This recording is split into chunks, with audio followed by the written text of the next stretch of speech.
Պարոն Դանիելյան, կրկին խնածախի բնակիչները հայտարարում են, որ գիշերը 1 ժամ 12:30-ից մինչև 1:20 րոպեն կրակոցներ է եղել, մարդկանց մոտ տպավորություն է եղել ըստ լրատվամիջոցների, որ պատերազմի տպավորություն է եղել։ Ի վերջո այս կրակոցների խնդիրը ինչպես պետք է հանգուցալուծվի, որ բնակիչը խնածախցին իր տանը հանգիստ կարողանա ապրել։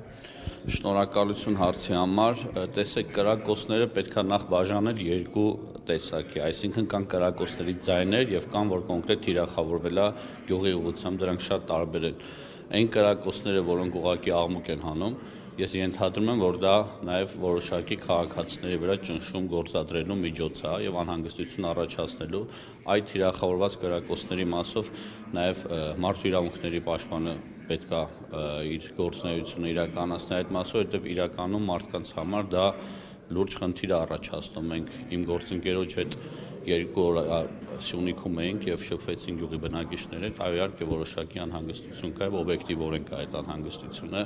եւ առնվազն 2 դեպք կա, որ քաղաքացիական օբյեկտ է թիրախավորվել։ Իսկ դուք ասում եք մարդու իրավունքները պետք է արձագանքի, եւ այլն մարդու իրավունք խախտումների տեսանկյունից, բայց Հայաստանի Հանրապետությունը օրինակ ամենաբարձր մակարդակով այլ անելիք չունի դրա դեմն առնելու համար։ Ունի անելիք, իհարկե ունի եւ հարգելի Նարեկ, ես ազգային ժողովի նիստերի դահլիճից էլ վարչապետին այդ հարցը ուղղեցի, որովհետեւ բնականաբար եթե պարբերաբար շարունակվի կրակոցները, դա արդեն հետևանք կթողնի բնակության տրամադրության եւ նաեւ հանգիստ ապրելու առումով, այս 1-2 դրվագի մասով շփվել են գյուղացիների հետ, տրամադրությունները այնպիսին է, որ խոճապ չկա,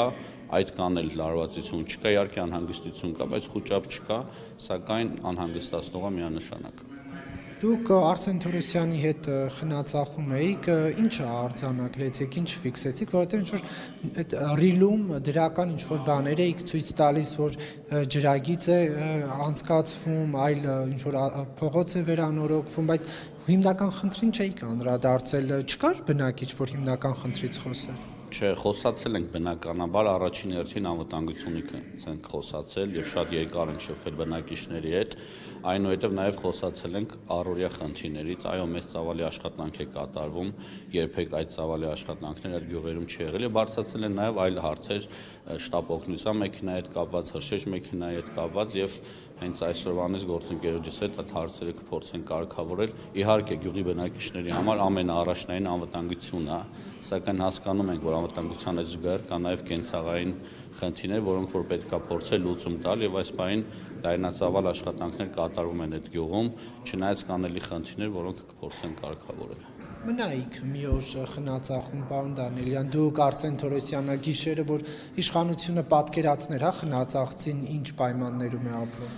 Ես շատ լավ պատկերացնում եմ, ինչ պայմաններում են ապրում։ Ես բազմաթիվ գյուղերում եմ մնում եւ բազմաթիվ վայրերում եմ եղել, այդ թվում նաեւ կրակոցների ներքո հրավերք ստացել ենք խնածախցիներից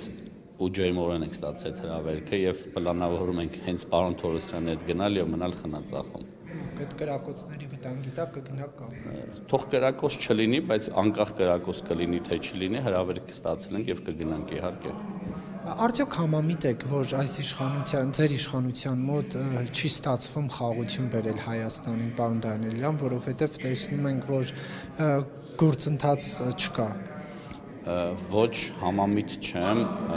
ես ասել եմ ու էլ եմ ասում, պետք է հասնենք խաղաղության ձևավորմանը եւ խաղաղության միջավայրին, այո, այնինչ տեղի է ունենում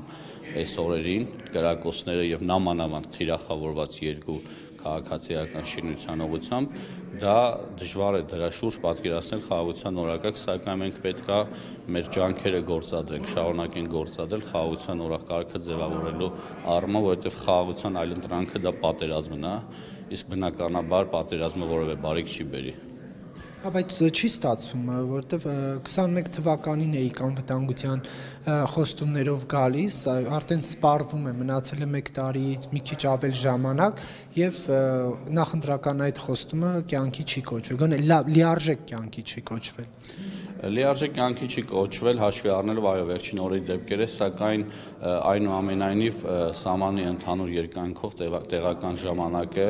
խաղաղ է եւ այդ ընթացքում բայց որ մեկ ամիս արդեն այդ կրակոցները կան, դուք դա խաղաղ եք համարում։ Ես ամբողջ երկայնքով նկատի ունեմ, կոնկրետ այդ միջադեպերի մասով այո անհանգստացնող է, բայց ամբողջ երկայնքով խաղաղություն կա եւ զինված ուժերն էլ ձեռքերը ծալած չի նստում, իր համապատասխան գործառույթները իրականացնում է, վերջերս վարչապետն էլ եկավ Սյունիք եւ որոշակի օբյեկտներում եղավ, այո, Հայաստանի զինված ուժերը իր առջև դրված խնդիրը խաղաղության ընթացքում լուծումա բարձր մակարդակ։ Հուսապեց խնացախ գնալ վարչապետ այդ անվտանգային խնդիրներին ծանոթանալ, փոխարենը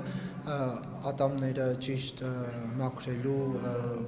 տրեյնինգներ էր անցկացնում։ Որ ջուր խնայվի։ Անկեղծ ասած ջուր խնայելն էլ շատ լավ բան է, բայց Սյունիքում խնացախում ավելի կարևոր խնդիր չկար, որ չգնա։ Անկեղծ ասած օրակարգի ձևավորմանը մենք մասնակից չենք եղել падգամավորներից եւ ի սկզբանե երբ ստացել ենք օրակարգը խնացախ եւ Գորիսի ուղղությամբ բայց չէր նախատեսվել։ Բայց ձեր մոտ հարց չի առաջանում ինչու այդ խնդրահարույցը վայր չգնա։ Եղել է նաև այդ, որ եղել է խնացախ, տեղ համայնք, խնացախ չէ, տեղ խոշորացված համայնք, Գորիս համայնք եւ չեղել Կապան խոշորացված համայնք, հետեւաբար օրակարգը ձևավորվում է ըստ անհրաժեշտության, ես մասնակից չեմ եղել օրակարգին։ Եվ ասացի Գորիս 21 թվականի այս օրերին Facebook-ի այդ նախորդ հրապարակումները, որ հիշեցնում է, դա ցույց է տալիս, որ